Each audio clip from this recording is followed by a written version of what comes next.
Matt. I want to Okay. talk about something that is near and dear to me and important, and I think is ultimately important to anybody who listens to the show and cares about music and cares about music criticism.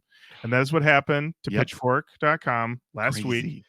Gutted by Condé Nast, the sons of bitches. They went and they fired just about everybody. It's a Yep. skeleton crew. It's basically just a masthead now. It's disgusting.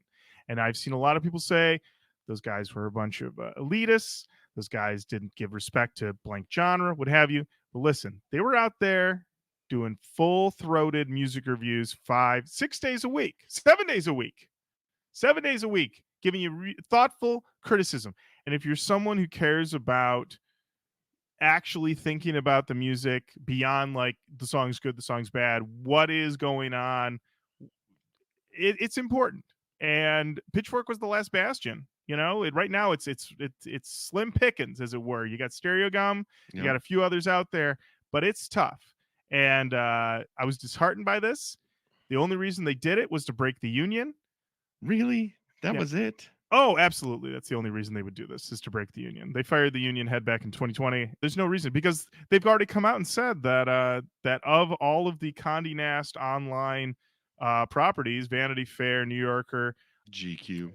GQ, Pitchfork's traffic was the highest. Why would you gut the one that has the highest traffic? Because it's honest. Here's the thing: you go to the Pitchfork website, pretty easy to use interface, pretty easy to use search situation. GQ, Vanity Fair's website, I'd rather go to hell. I'd rather go to hell than deal with that navigation. They will have articles, and I will go, you know what? Kill me instead. The It's rampant stupidity on this is overwhelming, because the other part of it is that Condé Nast basically decided to make a landing page for their own advertisements. Like, oh, you know what I really want to hear? I want to read the Hotline TNT album review, and also book my getaway on a Norwegian cruise. Like, the advertising was gonzo stupid that they couldn't, I don't know, make partnerships with streaming services that linked memberships that were gained out of Pitchfork linking to other people. It's like it was all right there. It was all right there in front of them. And I think the biggest blow to me is album reviews aside, because they are their own piece of time. Mhm. The actual journalistic articles that they wrote, the deep dives, the interviews, the pieces that kind of are the connective tissue for, like when we go in and we look for an album, we look for a source like Pitchfork to see what they have said, and or did they have an interview with the producer who talked about this. Yeah. Like, with that gone, especially for a lot of indie artists, and we have entered a weird age of indie artists where, Yeah. like, there's so much more indie music, new music, underground music coming out. And it wasn't like Pitchfork was ringing the bell for all of them, but at least it was a pretty safe haven for Mhm. new, um, I would say non-conforming artists to come forward. And whether you like the music or not, it's kind of besides the point. It's like Mhm. it was a place where it could be. And Mhm. now with that gone, it's going to be a pretty big void. Yeah. And I was listening to some conversation about it today, and they were talking about queer and LGBTQ artists, that although they weren't the biggest part of their market, it was still a place that people could go. And it's like, I don't know. It's just, I'm bummed out. I'm bummed Yeah. out. It's a Like, bummer. It really is. I mean, I think of so many albums that they, told me about that I wouldn't have known about otherwise, or really kind of because of the way they scored them, put them on my radar. And even with stuff that I liked that they panned, it really kind of made me.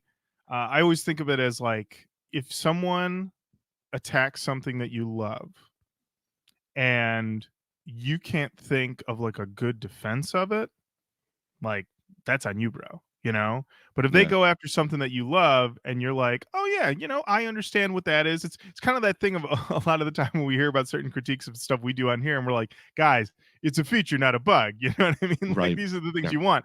And but being able to like read that type of stuff to and hear that other point of view and see how it either strengthens yours or makes you reassess why you like or dislike something.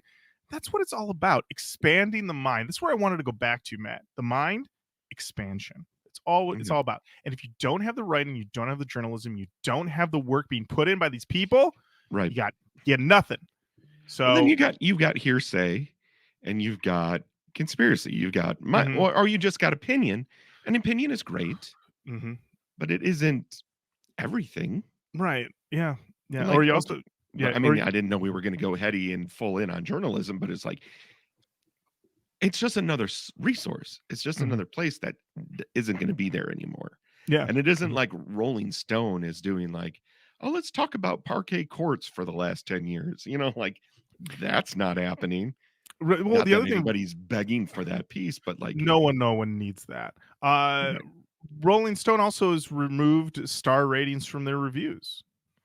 The one thing I did take as a closing thought on this whole Pitchfork thing, though, is that the movie The Devil Wears Prada, which I feel like ultimately now should be viewed as CEO propaganda, because it basically tries to make the shitty bossness of, let's be frank, Anna Wintour stand in here seem like ultimately a good thing.